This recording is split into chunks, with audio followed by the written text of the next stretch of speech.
Nincs olyan cipő, ami mindenkire jó. Ami az egyiknek szűk, abból a másik kilép, ahol az egyiknek nyom a teteje, ott a másik eláll, és valakinek nem a nagy lábujja a leghosszabb, hanem a második ujja. Én örülnék neki legjobban, ha minden lábra jó lenne a Taylor cipő, viszont azt mindenképp szeretném, hogy én is és ti is tudjátok, hogy milyen lábtípusokra kényelmes, és mikre kevésbé kényelmes a Taylor cipő. Ehhez a segítségeteket szeretném kérni, lábakra van szükségem.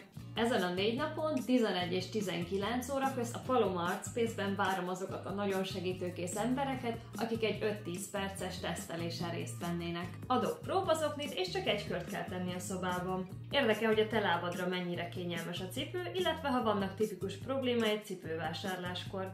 Ha valahol nem kényelmes, azt is mondd kérlek. Nagyon hálás vagyok minden segítségért, és természetesen a tesztelők kaptak egy kis kedvezményt a Taylor cipőkre. Csak ezeken a napokon lehet tesztelni, mert akkor én vagyok bent, a többi napon mások lesznek az üzletben.